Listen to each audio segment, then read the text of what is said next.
So sorry about that. I've got a photo zoom lens on now. We're looking at Carradale House, not very tall, hidden by our school. It's been changed its use from a play school. Now these are living room walls that slide, and they were made out of wood that wouldn't burn through, and they were replaced with a grant from the Highways Agency to sound insulate our bedrooms against the noise of the motorway. Now these are the walls facing facing west.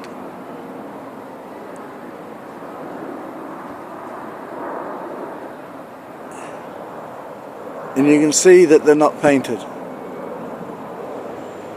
Now that's what we have to put up with. They don't care. They have to paint them every 7 years, and they've been painted for 20.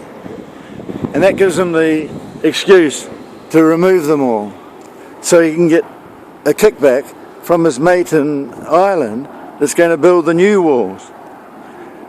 But the new building regulations require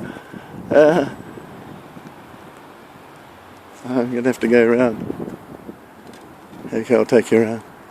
The new building regulations require the walls all walls to meet sound insulation regulations now, and fire. And my architects looked at the plans of the walls in Carradale House and found that they don't meet the fire safety or the sound insulation regulations. So no certificate's been supplied. He's got away with it.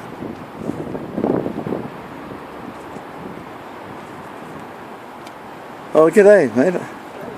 I've got the email address of the investigators into Tower Hamlet's corruption. Bring them down. And so I'm showing them what's gone on here. So they'll investigate the books of the haka. They're investigating the books of the mayor. Now look, you stay here, don't go unless you get an eviction notice from the court, so we can take over the building. I'm getting rid of the haka.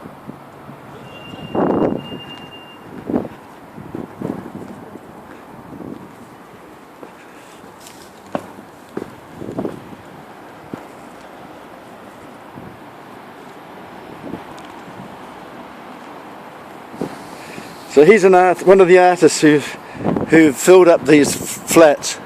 He's unlawfully evicted everybody and had somebody sublet them to artists ready for decanting this whole building. So this is the lift tower, and he's going to replace all these critical windows that just need painting. They're steel, so they haven't rusted. And there are 9 landings that go to the main building. So this zoom is a bit too powerful.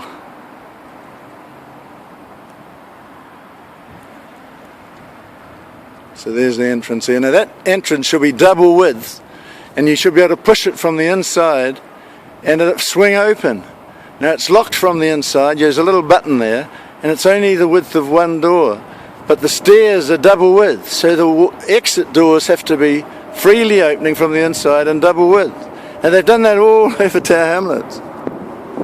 And that was the money from a grant from the Environment Agency that's destroyed our fire safety. We can't get out of our building in a hurry. And when there was a fire here, I filmed it half an hour later, and there were people spluttering as they came out of the entry door that's been blocked off as well. So this building's been empty for 3 years now, losing homes for people, while he does them up to a specification that's not required under the Healthy Homes Act, so he can sell them off one day as leasehold.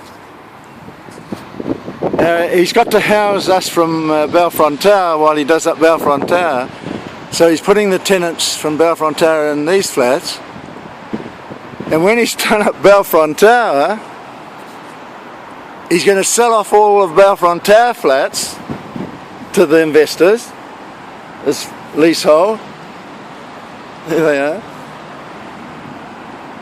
and then he'll be able to sell these to pay for his 150 million spending spree.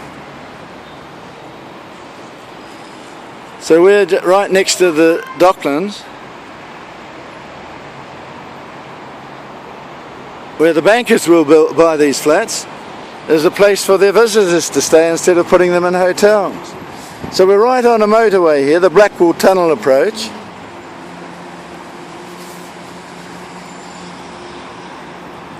And to widen the motorway, they had to take some of our land, our curtilage.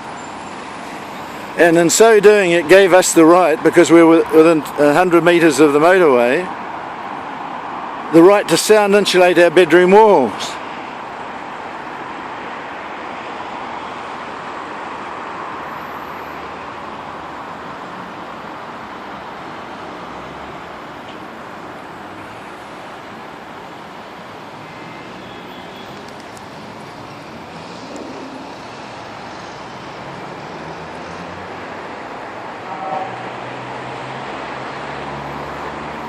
I'll show you the name. Here we are, Balfron Tower. So there's an exit from Balfron Tower. That was a fire exit that had a walkway to this ground here that's been blocked up. So we've only got one way out of the tower. Or two ways, there's a basement door. So that's going to be a problem if we all have to exit at once. This has been blocked up, breaching the regulations.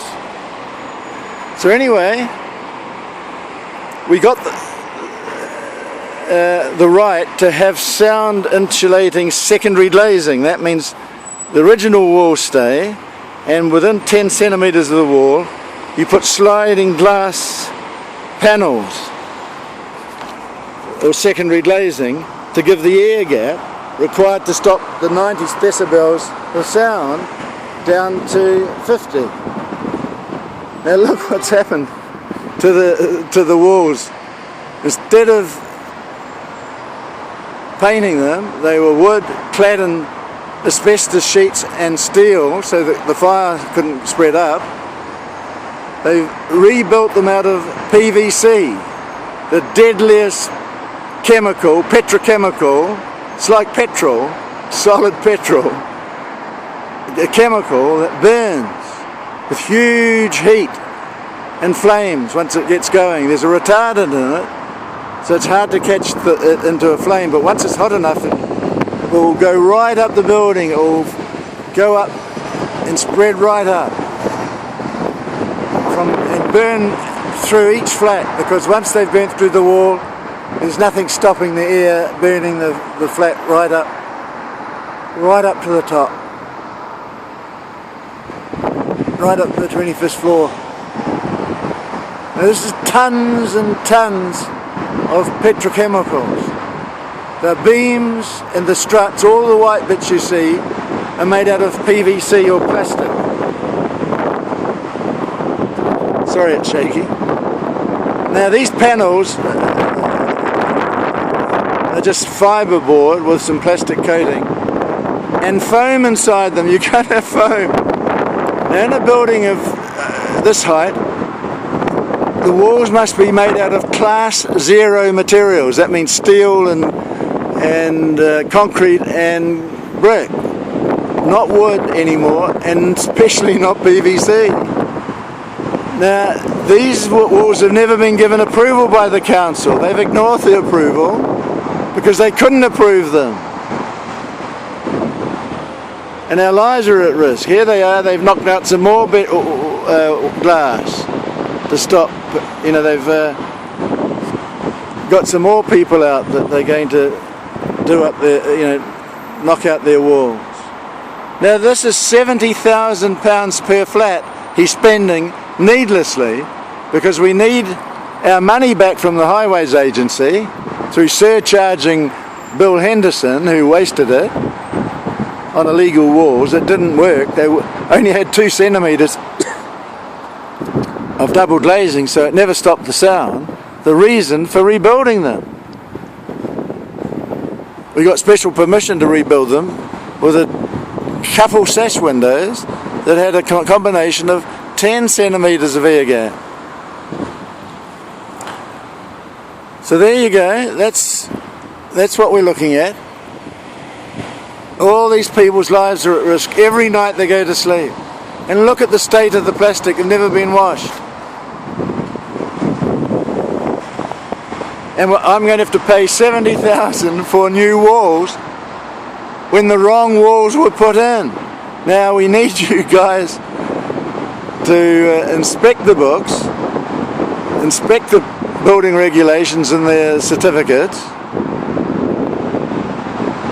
and declare them unsafe and get everyone out of this building, except me, because I didn't let them do mine. I'm the only one with the safe original walls.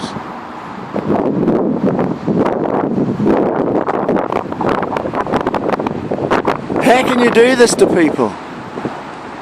How can you waste so much money, Highways Agency? Now I whistleblowed to the Highways Agency. The fraud investigators didn't believe me and never came and had a look. Or tested any of the walls. They didn't even believe the contract had been done. They couldn't even find a contract.